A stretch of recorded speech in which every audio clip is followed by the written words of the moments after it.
Você provavelmente já ficou encantado com a beleza das aves, e possivelmente já reparou na similaridade delas com os dinossauros que existiram há milhões de anos atrás. Mas você já se perguntou se elas realmente são e podem ser chamadas de dinossauros?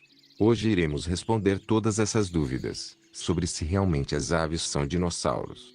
Então vamos ao vídeo. As aves são um tipo de dinossauro.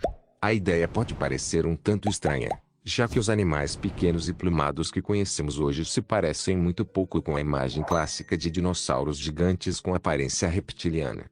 Contudo, hoje em dia, o debate é mais sobre os detalhes. A forte evidência não vem apenas de ossos fossilizados e semelhanças encontradas no esqueleto, mas de tecidos moles fossilizados, em especial as penas. As primeiras evidências da existência dos dinossauros sugeriam animais robustos e enormes, provavelmente muito parecidos com crocodilos. Todavia, essa imagem foi pintada pelas informações que a tecnologia da época conseguia detectar. Não por acaso a palavra dinossauro significa lagarto terrível.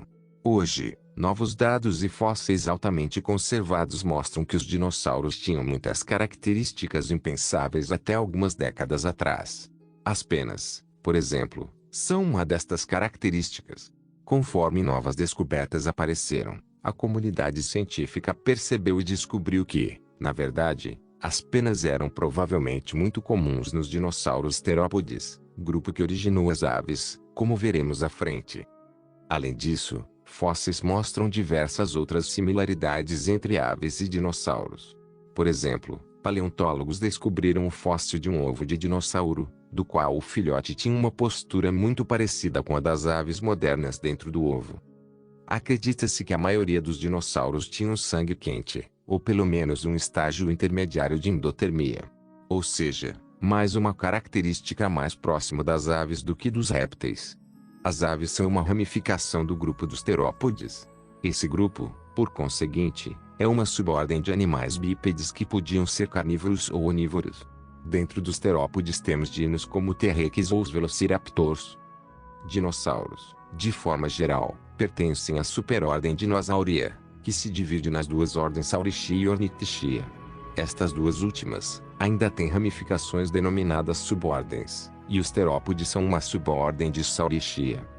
Vale lembrar que todos estes agrupamentos se baseiam em anos de pesquisa e coleta de dados acerca de semelhanças morfológicas, comportamentais e genéticas, quando possível, destes animais. As aves, portanto, surgiram há 150 milhões de anos aproximadamente a partir de ancestrais plumados como Archaeopteryx. Estes foram alguns dos primeiros dinossauros a terem fósseis encontrados com penas, e provavelmente planavam de árvore em árvore. Vale também comentar que os pterossauros não são dinossauros, mas sim reptilianos voadores mais distantes evolutivamente dos dinossauros. Ok, existe pouco debate sobrando para definir se as aves são ou não dinossauros. O consenso é que elas são. Contudo, neste ponto a leitora ou leitor pode se perguntar sobre a extinção dos dinossauros. Afinal, há 65 milhões de anos, um meteoro do tamanho do Monte Everest atingiu a península do México e acabou com a maior parte da vida na Terra. Alguns fatores, nesse sentido, podem ter ajudado as aves a sobreviver à catástrofe que atingiu o planeta. Primeiro, animais menores tiveram menos chances de morrer por conta do asteroide. Isso porque a superfície do planeta ficou extremamente desolada e seca nos anos que seguiram o impacto do asteroide. Deste modo, animais que dependiam de menos recursos, quantidades menores de comida e água, acabaram com mais facilidade de se nutrir. Isso porque as grandes florestas e campos majoritariamente morreram devido às nuvens de detritos e poeira que encobriram a luz do sol. Em segundo lugar, as aves já podiam voar quando o meteoro chegou. Ou seja, era muito mais fácil para elas se evadirem de ambientes que estavam sob risco. Vulcões e incêndios foram riscos constantes no período subsequente ao cataclismo, e muitos animais lentos podem ter perecido por não poder fugir rapidamente. Por fim, as aves têm uma dieta mais variada do que a maioria dos seus primos gigantes. De forma geral, elas podem comer sementes, ervas, insetos, plantas e até mesmo peixes.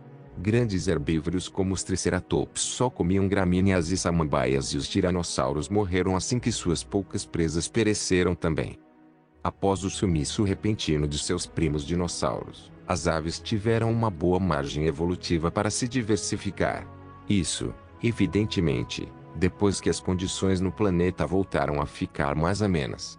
Hoje, portanto, as aves são alguns dos animais mais diversos do planeta, com mais de 11.000 espécies cientificamente conhecidas. Não obstante, estimativas recentes mostram que podem existir 50 bilhões de aves selvagens voando por aí. Com toda essa diversidade, estes animais têm as mais diversas características, especializadas para seus nichos e ambientes dos mais variados. Existem aves, por exemplo, em todos os continentes, incluindo a Antártica,